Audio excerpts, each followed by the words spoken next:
agar generasi mendatang menjadi abadi. Para dewa menempatkan tubuh mereka di peti mati, berdiri tegak melawan gunung. Selanjutnya beliau meminta untuk masuk ke dalam makam tersebut. 18 para arahat berdiri di dekat altar. Ada rumor yang mengatakan Anda hanya perlu membuka tutup peti mati. Mungkin ada kekayaan yang sebanding dengan negara. Saat peti mati dibuka, benar saja, pasir keemasan mengalir ke seluruh tanah. Peti mati emas. Kami telah menghasilkan banyak uang. Seperti yang diketahui semua orang, inilah rencana yang ditetapkan oleh Yang Abadi. Dengan mata marah Arhat, bayangan malam yang menjaga makam abadi perlahan naik ke peti mati. Tubuh dan jiwa mereka akan segera dikorbankan untuk para dewa. Ini adalah puncak zaman dahulu kala. Sekelompok biksu Tao berkultivasi menjadi abadi. Dibangun di gurun sebuah kota hantu. Untuk mencegah siapapun mengganggu perbaikan mereka. 3.000 anak laki-laki dan perempuan yang diciptakan khusus. Datang dan lindungi dirimu. Selama seseorang masuk ke kota hantu, kota itu akan segera jatuh. Kepala seorang anak.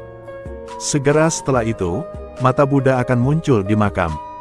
Jika Anda tidak sengaja terkena cahaya Buddha, akibatnya bahkan lebih mengerikan daripada terpotong-potong. Xiao Pang mengira dia baik-baik saja. Tanpa sepengetahuannya, tubuhnya dikendalikan oleh murid-muridnya. Saat kepala anak itu menoleh, tanpa sadar kepala Xiao Pang juga menoleh. Tapi anak laki-laki itu tidak punya niat untuk berhenti sampai akhir. Namun dalam kegelapan ada seorang anak laki-laki yang melarikan diri dari kota Magio itu. Dan tanpa sengaja jatuh ke tangan orang yang tidak bersalah. Untuk menemukan rahasia kota Magio itu, Wu Xie membawa Wang Pangzi dan Zhang Qiling ke padang pasir. Namun perjalanan mereka kali ini juga menarik perhatian sekelompok perampok makam. Jika kamu tidak bekerja sama, kamu akan dikuburkan di sini. Apakah kamu pernah mendengar tentang Zhang Qiling? Benar saja, sang adik memakai topi. Semua perampok makam hadir. Berdiri diam dan jangan berani bergerak. Saat ini, langit tiba-tiba menjadi gelap. Sebuah meteor raksasa lewat. Seluruh gurun akan meledak. Lari cepat.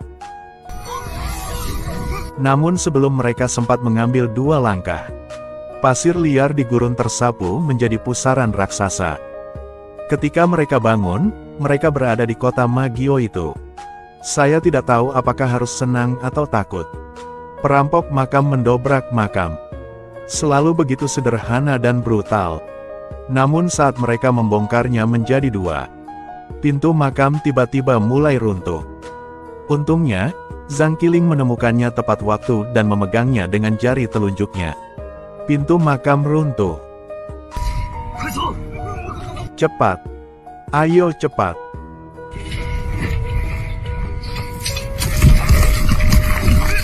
Mungkin ini mekanisme yang paling ampuh. Pintu makam ditutup setelah masuk. Jangan biarkan siapapun keluar lagi. Hanya bisa bergerak maju.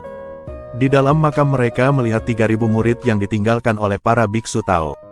Orang ini mengeluarkannya. Bisa ditukar dengan mobil. Harta karunku. Aku telah menghasilkan banyak uang. Da Zhuang segera menggunakan air bersih untuk memandikan anak-anak ini.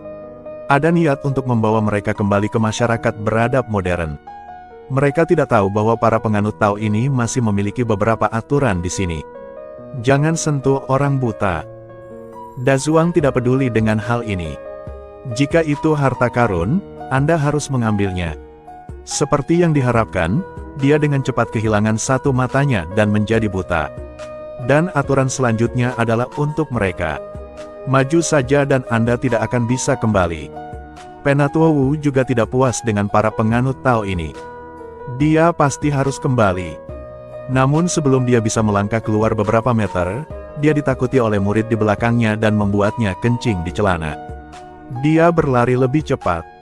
Makam di belakangnya runtuh lebih cepat. Pada akhirnya, jika dia masih hidup, dia akan ditangkap di pintu makam. Tutua di sini melihat bahwa aturannya adalah mengeluarkan semuanya dari sini. Melihat hasil dari Da Zuang dan penatua kedua Wu, Tu juga tidak berani lalai. Cepat masuk ke dalam kolam. Mulailah memproses harta karun di dalamnya. Kau ambil kepala-kepala tak berguna itu. Untuk apa? Aturannya di sini adalah mengambil semuanya. Ini membutuhkan waktu yang lama.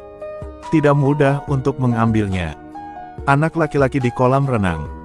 Hati-hati. Tu awalnya mengira bahwa dia telah menyelesaikan instruksi Taoisme. Namun dia masih terbakar oleh api.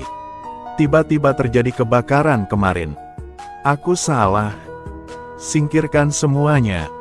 Ia membawa api bersamamu. Seperti yang diharapkan dari seseorang yang memakai kacamata. Wu Xie meliriknya dan melihat bentuk bulan di tanah. Tapi baru saja menghapus bulan. Jalan melindungi makam. Mata Buddha juga muncul. Dan terus-menerus menerangi cermin di dinding. Tidak ingin disinai oleh cahaya Buddha.